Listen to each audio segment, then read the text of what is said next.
Louvai o Senhor, vós, todos os gentios, louvai-o todos os povos, porque muito grande é a sua misericórdia para conosco, e a fidelidade do Senhor subsiste para sempre. Aleluia.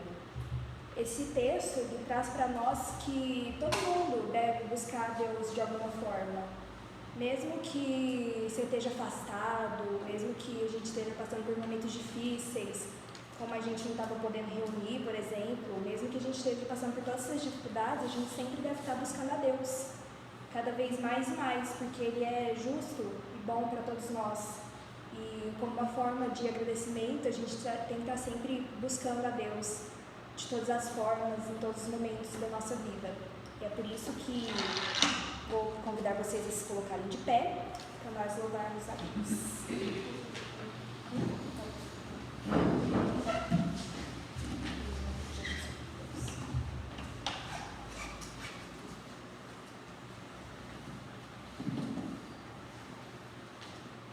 A primeira música que a gente vai cantar foi um pedido da Luísa, é Jesus, Filho de Deus.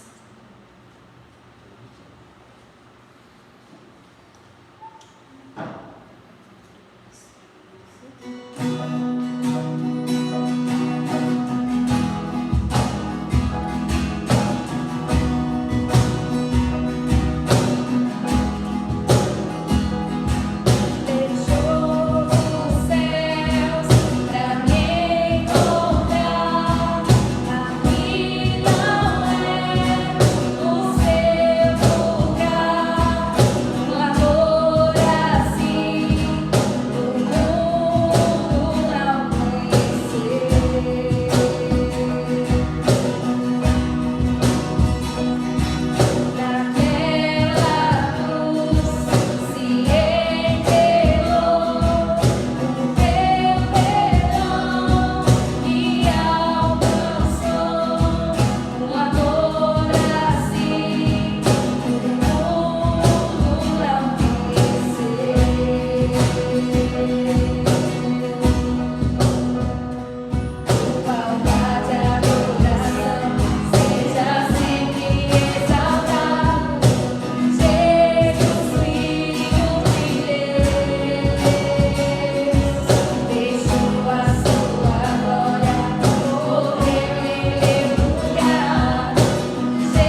próxima, eu vou explicar como funciona.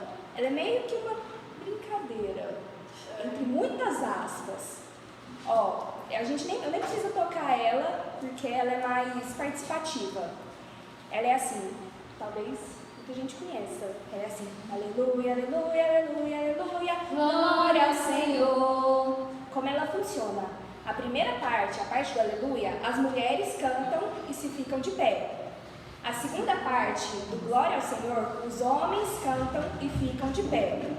Vamos treinar a primeira parte, vamos lá. Homens sentados, por favor. Homens começam sentados. Vocês têm que ser errado, não pode ser leve para levantar. Vocês têm que prestar bastante E as mulheres atenção para dar tudo rápido certo, ok? Vamos lá. Você dos homens. Ó, vai. Adriane, os homens olham para a Adriane e fazem junto com ela. Vamos lá. Aleluia, aleluia, aleluia, aleluia. Glória ao Senhor. Aleluia, aleluia, aleluia, aleluia. Glória ao Senhor. Glória ao Senhor. Aleluia. Glória ao Senhor. Aleluia. Glória ao Senhor. Aleluia. Glória ao Senhor. Parabéns pro João e o nome da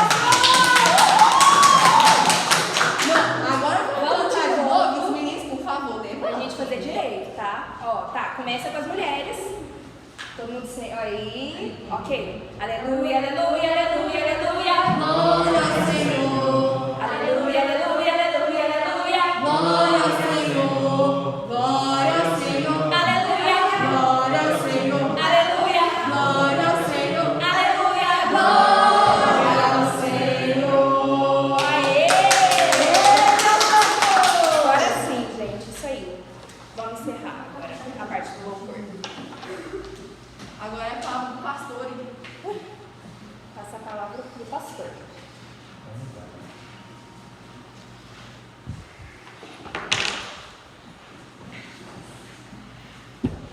É uma satisfação poder estar juntamente com vocês nesta hora, uma hora tão especial e proveitosa, hora maravilhosa para a vida de todos nós.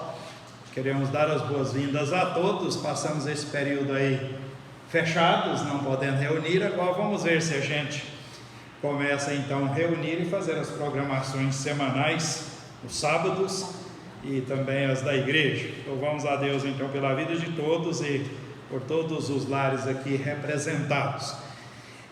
Nós vamos examinar alguns textos na Bíblia e primeiro nós vamos ler no Salmo número 72. Alguém aqui assistiu a Tarde Feliz hoje? Assistiu não? Não assistiu a Tarde Feliz hoje não? Eu assisti. Então nós tivemos um questionamento hoje à tarde e este questionamento vai vir para aqui. Nós vamos tentar responder ao questionamento e descobrir a grande maravilha que é a questão. E nós vamos ler no Salmo 72, dos versos 12 ao 14. Eu acho esse texto extraordinário. Nós não vamos estudar diretamente esse texto, mas eu quero levantá-lo e principalmente no final, verso 14, aí fala algo muito importante para a vida de todos nós. Eu vou ler o 12, vocês leem o 13, nós leremos todos o verso 14. Diz: porque ele, isto Deus, acode ao necessitado que clama, e também ao aflito e ao desvalido. Tem a piedade do fraco e do necessitado, salva a alma dos injustos. Redime as suas almas da opressão e da violência, e precioso lhe é o sangue deles. Vamos guardar essa expressão aqui: precioso lhe é o sangue deles. O nosso sangue é precioso aos olhos de Deus e por isso Jesus derramou o seu sangue em favor das nossas vidas. Nós vamos fazer mais uma oração para então a gente passar direto para o nosso estudo. Alguém gostaria de orar por nós nesse instante? Quem sabe não tem orado na igreja, é uma boa oportunidade de vir, então ore ao Senhor por nós. Senhor meu Deus, te dei graça, muito obrigado por mais um dia, Deus. Muito obrigado pela vida que o Senhor tem nos concedido, a Deus, pela saúde.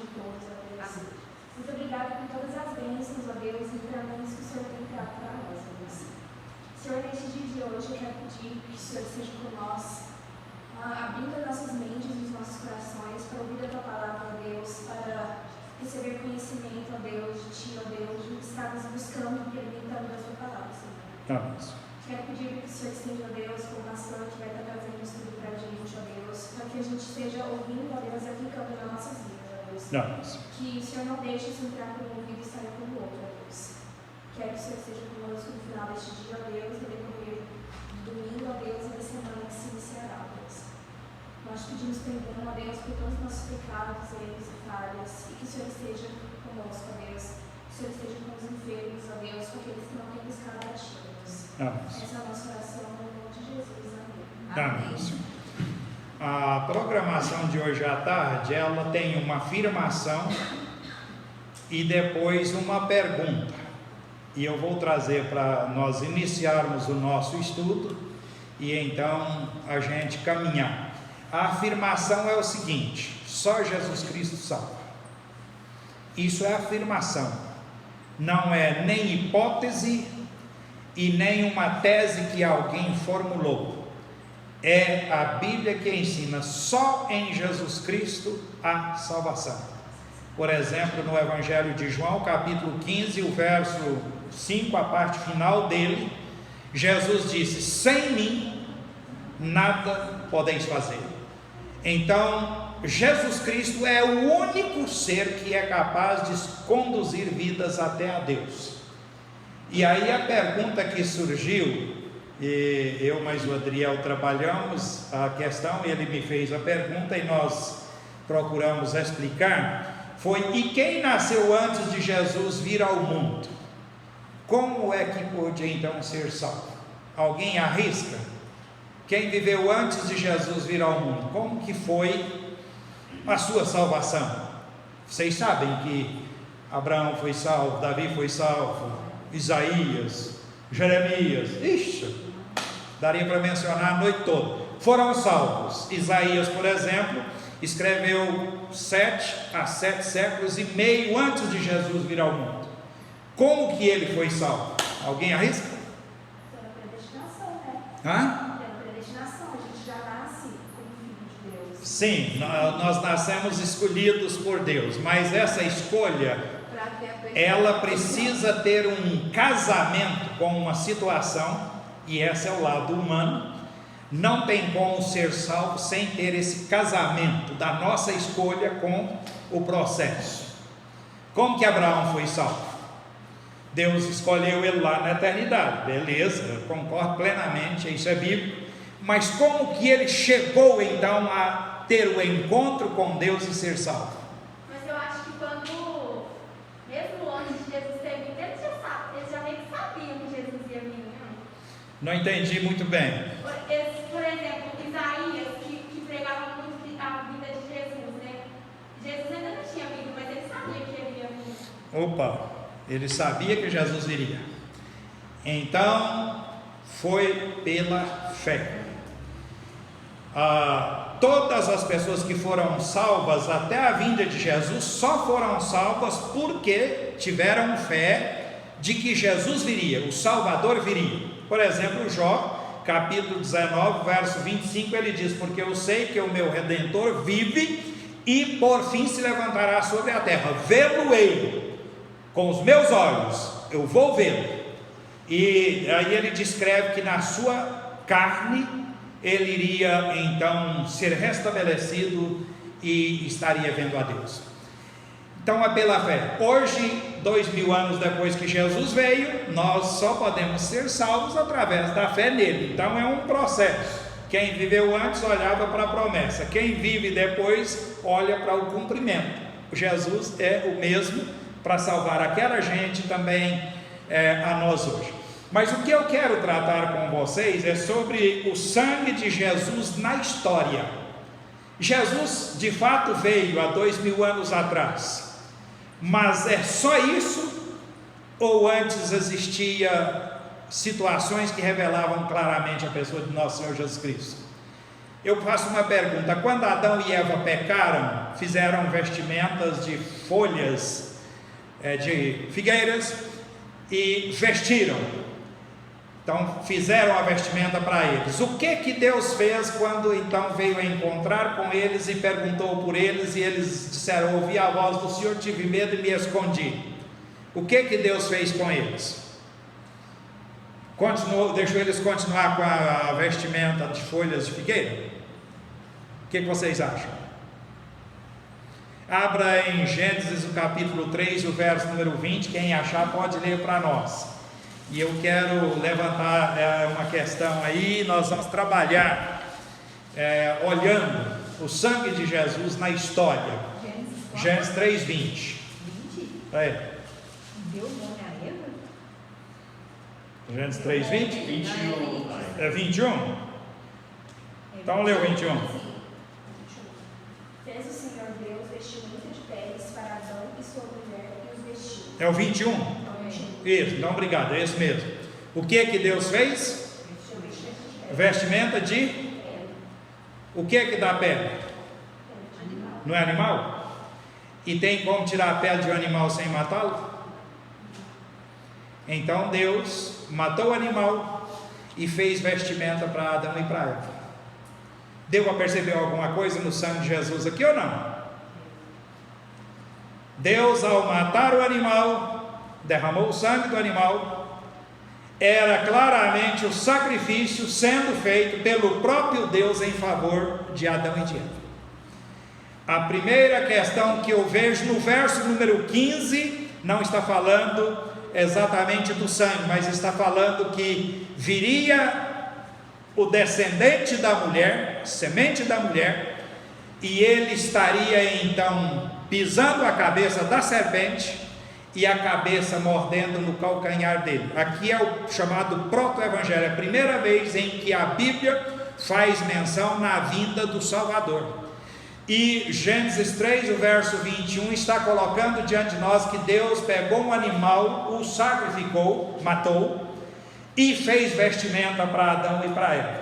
Deus então veio ao socorro deles, Deus então cobriu o pecado, a vergonha em que eles estavam. Na história, tendo Adão e Eva, já vemos o sangue de Jesus Cristo sendo derramado. Se tem pergunta, podem fazer. Nós vamos mais adiante. Eu quero fazer outra pergunta. Na noite em que os filhos de Israel saíram do Egito, depois de ficarem 430 anos lá no Egito, eles saíram de noite do Egito. O que aconteceu naquela noite? Eu vou falar, aconteceu a 10ª praga, a última das pragas que Deus enviou contra o povo egípcio. O que foi a 10ª praga?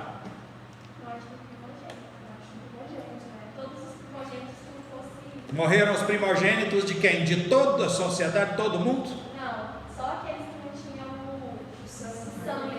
o sangue. Só morreu os primogênitos só do povo egípcio. Do povo de Israel não, porque tinha o sangue. Sangue de Jesus na história, pastor, era o sangue de uma ovelha, de um bode.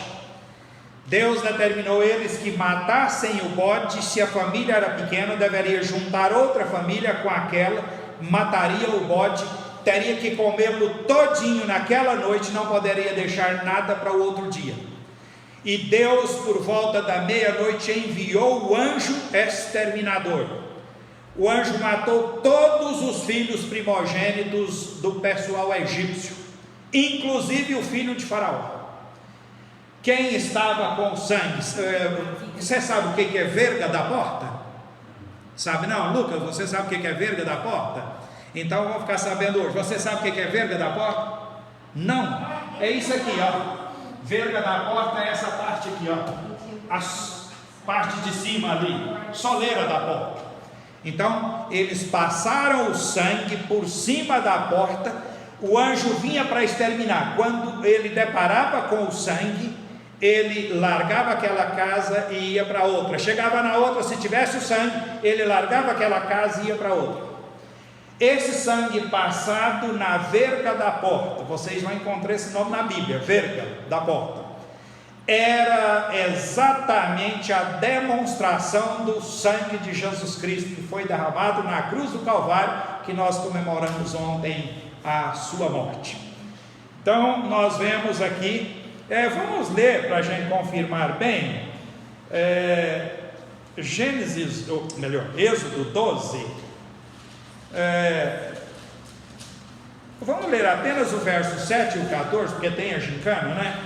Então, vamos lá, o verso 7 e 14 de Gênesis 12, Êxodo 12, verso 7 e o verso número 14, vamos? Quem? Tomarão do sangue e o porão em ambas as ombreiras e na verga da porta nas casas em que eu comerem. Falou aí nas ombreiras e nas vergas da porta. Então a verga da porta, a soleira, por cima ali, passar o sangue, vai, 14. Este dia vos será por memorial e o celebrareis como solenidade ao Senhor nas vossas gerações e o celebrareis por estatuto perpétuo.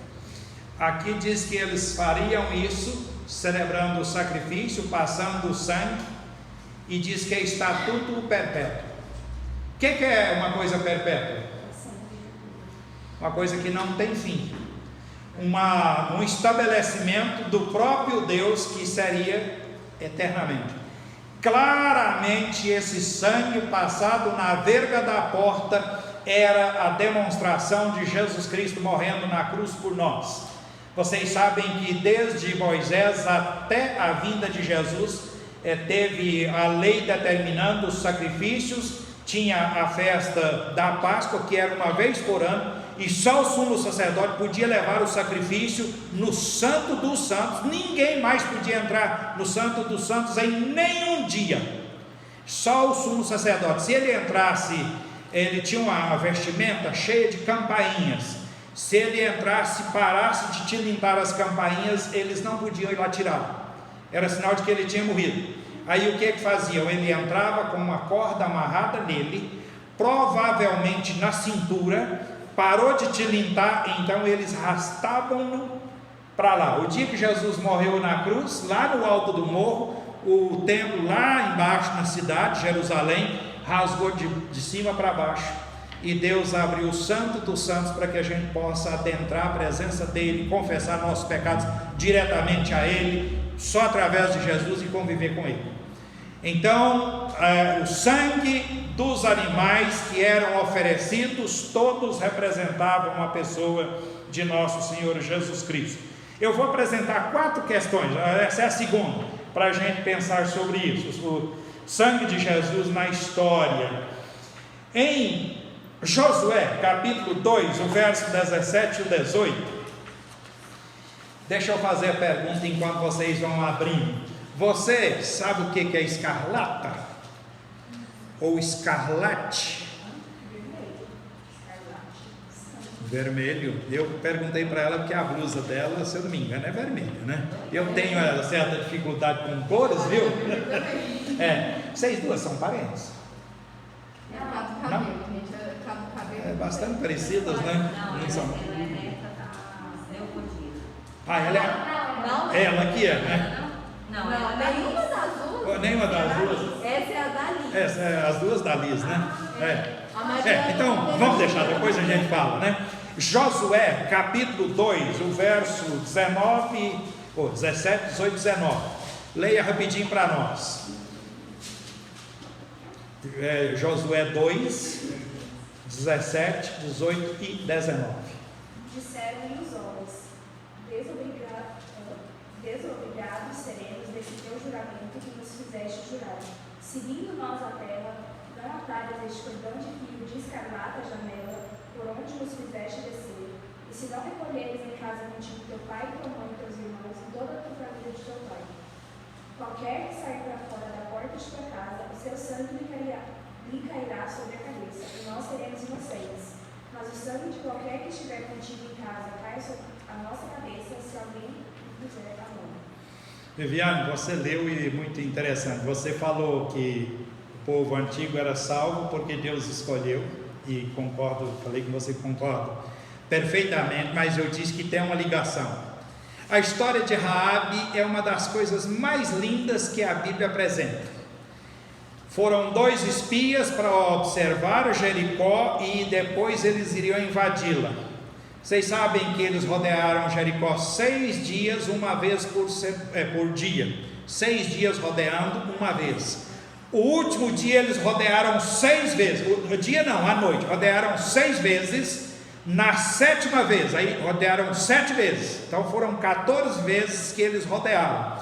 Aí quando rodearam a última vez, trocaram as trombetas e os muros caíram para dentro. Eles estavam de fora e os muros não caíram para fora, caíram para dentro da cidade. Eles subiram nos escombros e entraram na cidade. Os espias eram 2 e eles foram lá escondidos, porém foram vistos.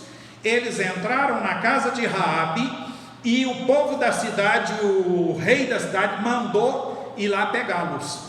A Raabe havia escondido eles no eirado e disse: olha, eles não estão aqui, já foram embora. Aí fizeram uma averiguação, não acharam-nos, eles estavam lá em cima.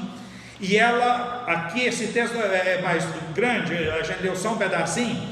Ela virou para eles e disse: olha, nós sabemos que vocês vão tomar posse de Jericó, vão dominar, vão lutar contra o povo de Jericó e vai vencer, mas eu quero que vocês me protejam, vocês me salvem.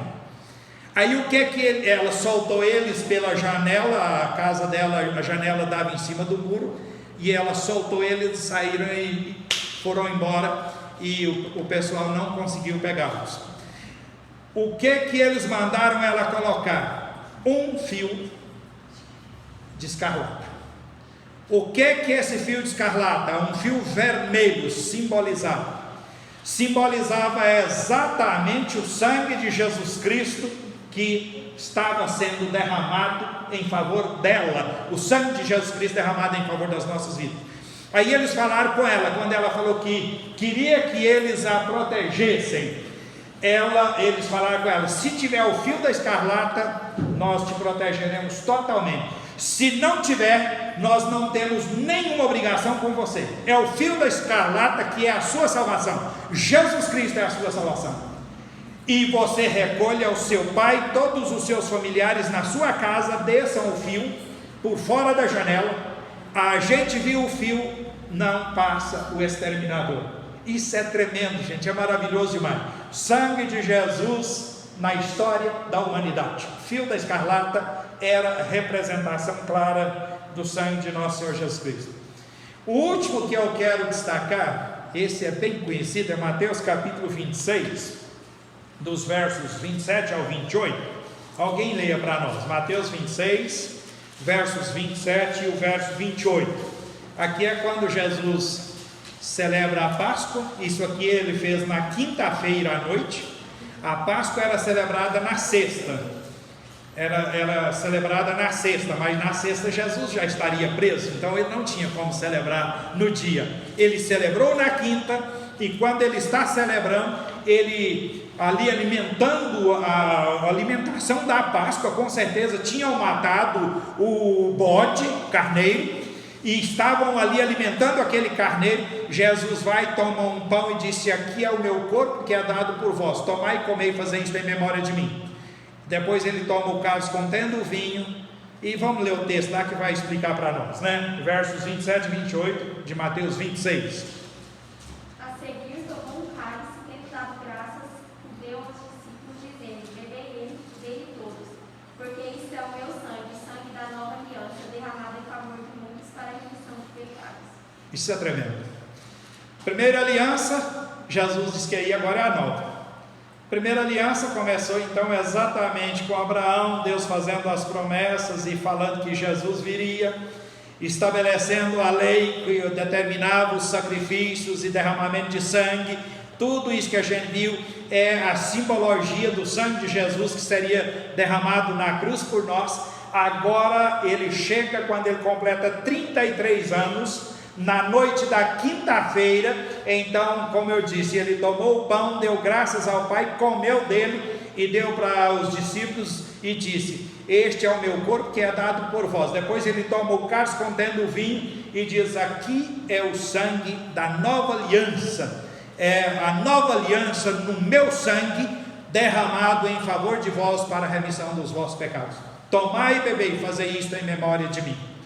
Jesus, ele não só derramou o seu sangue, bem como ele determinou seguir a simbologia do sangue dele até a volta dele.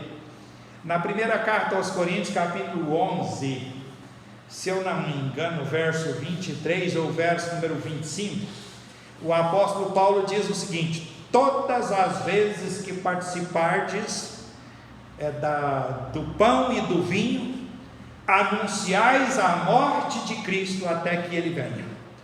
Então o sangue de Jesus, ele acompanha toda a história da igreja, toda a história do povo de Deus. Começou lá com Adão e Eva, tendo Deus matando um animal para eles, fazendo a vestimenta para eles.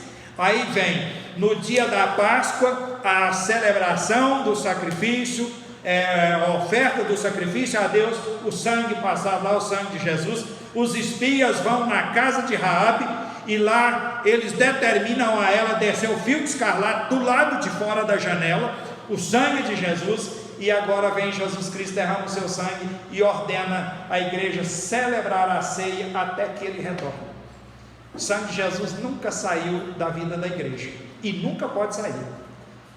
O apóstolo João, conhecedor de tudo isso que nós estamos falando aqui, ainda mais inspirado por Deus, ele dizia: o sangue de Jesus, seu filho, nos purifica de alguns dos pecadinhos, de todo pecado. Primeira carta de João, o verso 7, capítulo 1, verso 7 e verso 9 também.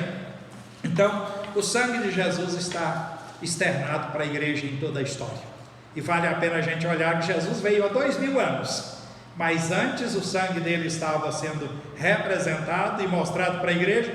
Depois que ele veio, o sangue dele continua sendo representado de uma forma mais simples, porque sacrificar era um sacrifício muito grande. Eles tinham momentos, Salomão num só dia ele fez mais de 1000 sacrifícios. Aquilo era um mau cheiro, o sangue de animal cheira muito forte, e não tinha aquela higiene de um matadouro, por exemplo. Era tudo muito rústico, e eles iam matando e sacrificando. Então era um sacrifício fazer sacrifícios. Hoje nós só temos Jesus para olhar para ele, crer nele pela fé, entregar a ele a nossa vida e esperar por ele, tendo total certeza de que ele nos salva e nos dá a eternidade juntamente com ele. Alguma pergunta? Deu para entender bem o que eu estou falando? Você entendeu? Tranquilo? Sangue de Jesus em toda a história sendo derramado em favor do pecador, em favor da minha vida, da sua, de todos. Deu para entender? Tudo bem? Então Deus nos abençoe. Não tem nenhuma pergunta então, não? Joia? Deus nos abençoe, que a gente olhe para o sangue de Jesus e veja nele o que nos liberta do pecado, da iniquidade, o que nos une a Deus e nos dá a vida eterna juntamente com ele. Que ele assim nos dirija e nos sustente em toda a nossa vida diária. Amém? Agora a gente vai cortar a gravação, porque a Luísa vai nos conduzir para outro lugar. Pode pegar as coisas lá no Luísa. Pode? Então vamos lembrar que amanhã nós temos o culto às 7 horas da manhã, culto da ressurreição do nosso Senhor Jesus Cristo. Às 9 horas a escola dominical e às 19 horas o culto. Todos são convidados.